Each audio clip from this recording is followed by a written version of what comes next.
You come to religion through fear, love, knowledge. I came through fear, evolved to learn and gained knowledge.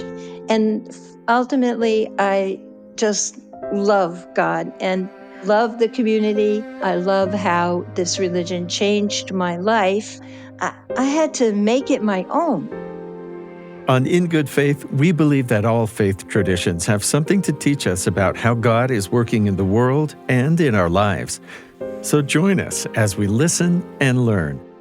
This week on In Good Faith, we have a really beautiful story of someone who grew up sort of knowing about faith around the edges. She's from an immigrant family. She didn't even really learn about her parents' faith because they had no place to worship and practice it, at least for years. And then her life's journey takes her to a place where she absolutely needed God and found God. I'm in studio today with two of our student producers, Leah King. Hi, Steve. Also, Aaliyah Ebert. Hey, everyone. And what struck you about Mary Lahaj? The most impactful moment of this interview for me was when she described her kind of low point that led to her turning to God. You know, you carry a story and a legacy with you as an immigrant because your parents have stories of a different place, but you've never been there. And she starts off, or somebody asks her, well, what do you know about the mosque? And she says, nothing. And here she is, the daughter of Muslim immigrants who are trying to build a mosque. Mary works as a professional freelance writer for a prominent law firm in Boston, and over the years, she's reimagined religion not as an organized institution, but as an open question. Bird on a Wire is the name of her book that we're talking about, and she makes a compelling case to her readers to do the same. Well, it was a 30-year struggle for my grandparents. You see, my grandparents were the first immigrant generation. They came from Lebanon. Then my parents were born here. This idea of building a mosque when there was none had to be done by both generations, my grandparents and my parents, who eventually married, grew up, and had families of their own. And it took them so long to raise money. And really, it was the Christians and Jews who were their neighbors who contributed to funding this building. It was built in 1964. I was just getting ready to leave for college. And my mother said, no, you could go to the mosque now. I didn't grow up with a mosque. I didn't even know the name of this religion. I had no idea what a mosque was for. So I said, are my friends going to be there? They were all Christians and Jews. I mean, I lived in Weymouth, Massachusetts, which is south of Boston. And she said, no, your friends are not going to be there. And I said, well, then I'm not going. So what did I think of it? I thought nothing of it. And I left for the next 20 years. I came back in 1984. And I knew I was related to almost all of the families that were founding the mosque. There were 8 Muslim families in Quincy, Massachusetts, in a neighborhood. And that's where they met. That's where they built the mosque. And my aunt was the secretary in the office. And when I returned after 20 years, she said, I think I'll retire and you can have my job, which was so typical of my favorite aunt. So I started working at the mosque. I still had no idea what this religion was about. And there were about 800 families there. Wow. From at least 25 or 26 different countries. And I had no idea who these people were or what their values were or anything. But I learned from them. They actually embraced me because of my family, not because they knew me. But they would come into the office and say, thank God you built this mosque. We're so happy. And I'd be like, okay. Just because my grandfather, Muhammad Omar, was the imam. He was the first imam from 1964 till 1982. Well, you had, I would call it, ringside seat to religious life and faith life for all of those different families and the happenings. And what was it, though, that caused you to actually embrace Islam at some point? I am a wounded healer, if you know what that is. Yeah, I think it was Henry Nouwen's expression. And I was called to write about my experience and bearing witness and my universal love of God. There came a point when life was so difficult for me during those 20 years that I had turned to God after not thinking about God for 20 years or more. And I needed to talk to someone about this big turning point in my life. And I did talk to my grandfather. And can I read from my book this one page? Please do. I was pregnant and not married. Mm. And I wanted to ask him about what I should do. So I didn't say it was me because I didn't want to disappoint him. I said it was my friend, but he immediately knew what I was talking about. Now, my grandfather, Jiddu, we call him in Arabic, he never ever judged anyone. So I wasn't afraid. I just didn't want to disappoint him. And we sat in the parking lot of the building where he lived. And he turned to me and he said something I will never forget. Shaking his head and scrunching his face, he asked, "What kind of life, Mary? What kind of life?" Now, he had limited English, but I knew what he meant. What kind of life had I been living that led me here to this moment? So when I returned home, I went right to my bedroom. I was living with my mother. I was 34 years old, and I did not tell her my condition. I rushed upstairs to my bedroom. I had a bad case of self doubt and no one really to turn to for further advice. So I sat on the floor and looked up at the high ceiling, desperate to connect to the higher power. I remembered 2 verses of the prayer Jiddu had taught me a long time ago when I was a child. It goes, "You do we worship, and you do we ask for help." "Oh my God," I whispered, "would you hear me if I asked for your help?" I reflected on how I lived my life, self-centered, irresponsible.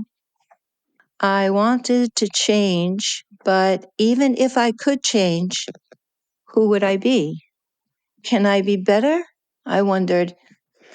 My neck was getting stiff from staring up at the ceiling. See, I didn't know how to pray. I sobbed and sniffled, and I adjusted my legs on the floor, and I just cried while was I asking for the impossible? And who would listen to such a request? Maybe there was no God, or maybe my life was an irredeemable mistake, and I was complete and utter an irredeemable mistake. Maybe God would slam the door in my face or ask me for a pound of flesh to pay for my lifetime of mistakes. Well, I cried out from the depths of my soul, "Please hear me. I want to do an impossible thing, but I can't, not without your help." And that was the last prayer I could think of. There were no more words or tears, and I passed my hand over my face to wipe the tears. Remarkably, nothing had changed. But after a while, I felt better. I cannot say how or why or what, but I felt that something deep within me had shifted. It was not based on reason or logic, but of a feeling of reassurance that overcame me. When I stood up in the middle of the room and stretched my legs, I had the strangest idea. I thought I could barter with God. And I whispered to no one in particular, I'm going to have this baby, and you are going to help me. But you somehow felt that things were all right then, it sounds like. Yes, I was able to make an important decision. And my book really was written in retrospect. And it showed how God always showed up after I turned to God. He showed up in the one person, or this person, or that person. But this God consciousness that I was alerted to, it has a name in Arabic called taqwa. And in the Bible, it's the same. It's the ability to be consciously aware of a higher power in your life. That feels almost like a spiritual gift to be able to learn to recognize that and to feel that as it happens. Did you know from that time that God was with you, whatever path you took? Or did you feel guided, or at least that there was an awareness that God had about you? Well, as I said, in retrospect, I experienced it every step of the way. I'm not someone who has a 5-year plan for my life, or not even a 1-year plan. I just watched and waited and prayed for help, and God showed up. All I did was turn to God. That was all I did. Rethinking religion or faith in my life did start then, but it was a long journey.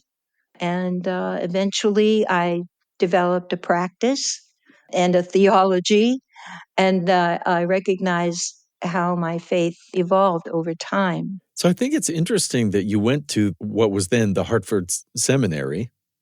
What motivated you to choose an institution of learning like that rather than a completely secular college?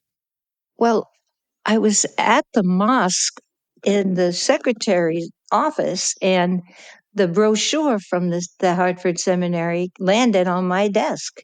And I was part of a community where there was no way for me to learn about this religion.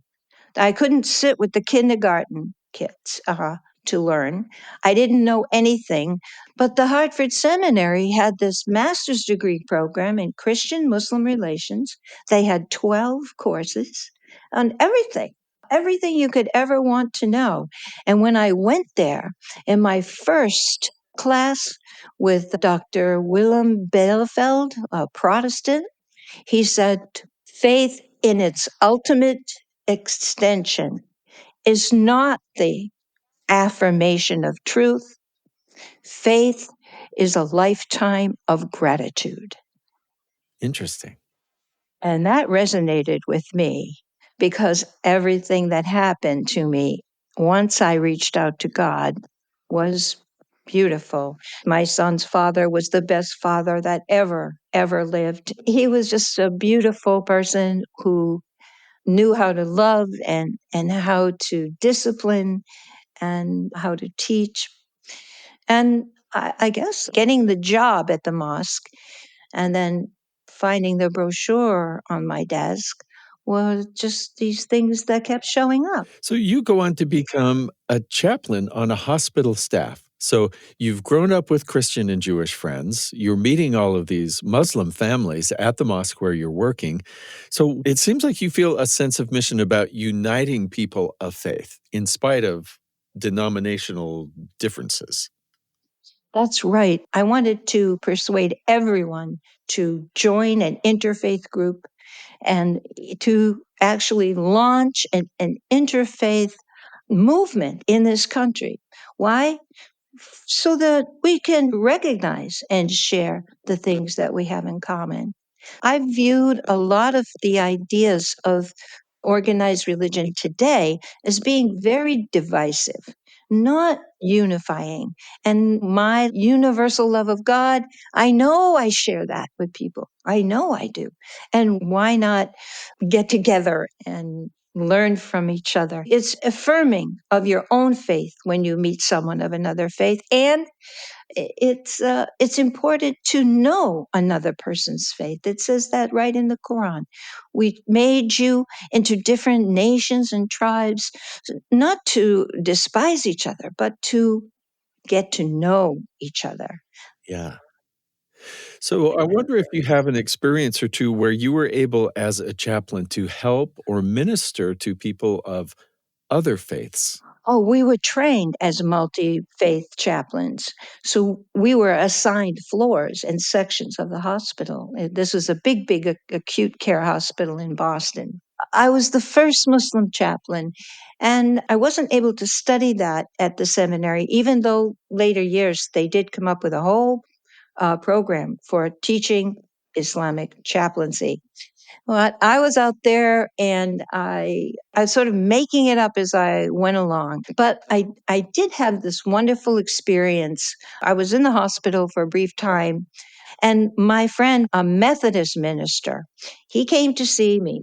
And I said, I am not thinking about God. All I can think about is that I had major surgery and I'm never going to recover. And I just don't know. I'm just horrible. I'm just a mess. And he said, maybe you need to think of new ways to connect with God. And that is what happened when I was a chaplain. Every situation that I went to, which was usually critical and heartbreaking oftentimes, every situation I had to learn how to reconnect with God right there because it would be appropriate for the situation. And that was my favorite part, really, was being able to evaluate the situation and then find a way to connect with God. And even if it was just giving someone a Kleenex or water, You're still serving then. it was quite an adventure. It was a spiritual adventure.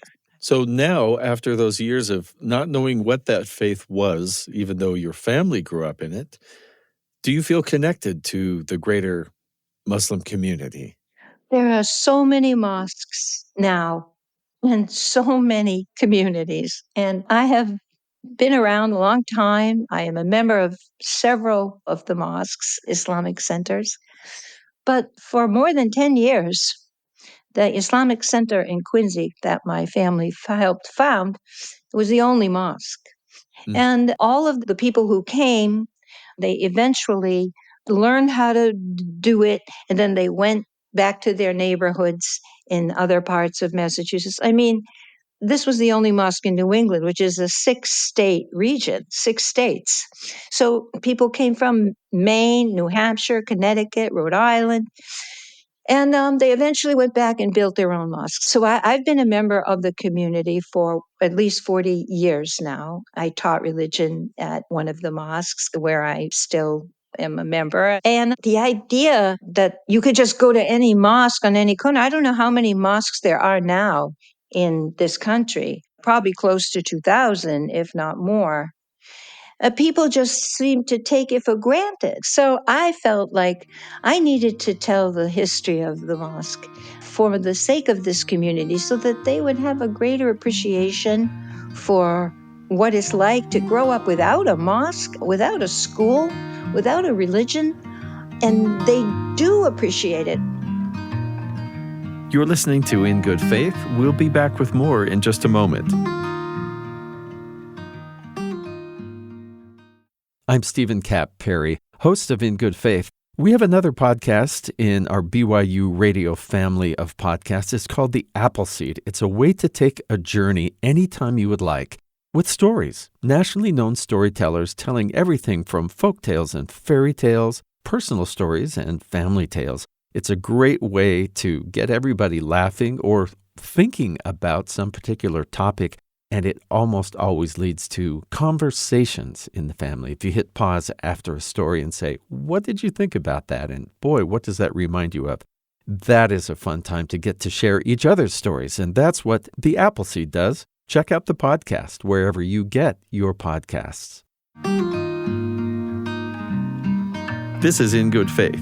I'm speaking with Mary Lahaj about her personal experience in turning to God. Where does that phrase bird on a wire come from? It came from my grandfather and to him from his mother, which he told me when I interviewed him. And we would be driving in the car, and he would point to the telephone line and where birds would be lined up on the telephone line. And he would say, "See that? They're lining up for prayer," which is the way Muslims pray. They line up. And he believed that everything worships God. Well, your grandparents were not just believers, but they worked at it. When I was the secretary, and people would come to me and they would say, "Oh, thank you. We're so happy to have a mosque." I started to see my grandparents' accomplishments through their eyes. And I saw that I had a legacy. And that is what drew me into the religion itself, wanting to learn more. You come to religion through fear, love, knowledge. I came through fear, evolved to learn and gained knowledge. And ultimately, I just love God. And I love the community. I love how this religion changed my life. I had to make it my own. Uh-huh. At first, it was part of my journey to find my identity, my ethnic and religious identity. And I embraced it. I was very zealous. But after a while, I saw that culture kind of takes over, and my practice it's informed by Islam, it's informed by other practices in Christianity, in Buddhism, in Judaism. Have you had the chance to or felt motivated to do the Hajj? Yes, I did do the Hajj. The Hajj is no picnic, I'll tell you right now. It's very physically challenging. I went with a group from Boston of 25 men and women. We were approaching Mount Arafat, and before every ritual, our guide and our imam would gather us together and explain what we were going to do the next day, why we were going to do it. So he was explaining what we were supposed to do for this big, important ritual, spend from sunrise to sunset at Mount Arafat and ask for forgiveness for all your sins. While we were sitting there the night before, I raised my hand and I said, "Excuse me, Imam, I don't believe that God is going to forgive me for my sins. I'm not able to comprehend that." And he said, "That's why we are all here in Mecca, to ask God's forgiveness. If your child did something wrong, would you not forgive him?" And I'm like, "No, okay, yeah, I can get that." But I still wasn't convinced till he said this. He said, "Mary, the only reason that you think God won't forgive you is because you know what you did. You can't forgive yourself, but you're not God." It was an important lesson of the importance of forgiveness, of the importance of forgiving yourself. And if you believe in God, you will forgive yourself. You've been on this lifelong journey, a spiritual journey, and learning along the way, and then being able to bless others along the way, which I think is beautiful. What do you know now about God that you didn't know back then? What have you learned? I have a universal love of God. I think that people need to humanize their religion and their faith. I have lived into my faith. One of my sisters in Islam said to me, "If God asked you to do something, would you say no?" That's it. I can never say no to Allah. And Allah means the one worthy of worship. And I feel I am never alone. I feel connected with Allah. And a lot of people do complain about loneliness. I can say, to answer your question, I am never alone. I was so grateful to talk to Mary Lahaj and to see this journey, because it really was a faith journey from, what is a mosque? I don't even know what you do there. And then she gets a job working in one, and that's when she starts to figure it out. And then finally, when she finds herself pregnant, unmarried, she reaches out to God. I love how she sort of ends her prayer with, I'm going to have this baby and you're going to help me. Whatever conversation we need to have, God can handle it. Right, and I think that line that she says at the end of her prayer is a total shift in her understanding of God. She's saying, like, do you even hear me? Can you hear me? Are you listening? And then at the end, she's like, you are going to help me. And even though it's kind of a command, I feel like, to me, it seemed like her spirit was softened. And she's like, okay, God is there and he can help me. Yeah, she had some confidence that that would happen. Something else that she said in that kind of pivotal moment was, I want to do an impossible thing, but I can't, not without your help. Yeah. And I think that's a pretty relatable to the human experience. I think all of us eventually hit a point where we want to do something and we feel like it's impossible, but that's when we can turn to God. She talks about the legacy that she has because her parents and grandparents built this mosque. So whatever your personal faith is, imagine if you had no place to hold community or to go worship. And what a big deal that was. That's really cool that it took people of faith to just really dig in to even create a place so people could learn about and carry on the tradition of their faith. Many thanks to Mary Lahaj for speaking with us. This episode was produced by Heather Bigley. Our production team also includes Aaliyah Ebert, Leah King, Katarina Martinich, James Sturdivant, and Josh Orton. Our post-production sound designers are Mark Hansen, Lauren Sandberg, and Ashton Parkinson. In Good Faith is committed to the idea that we all benefit from hearing people of widely varying backgrounds share their personal experience with faith and belief. In fact, we think people with such experience deserve some of our best listening.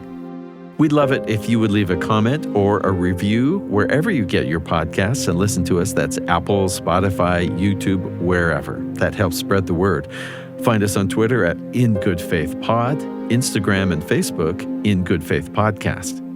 Our YouTube page is youtube.com/@in-good-faith.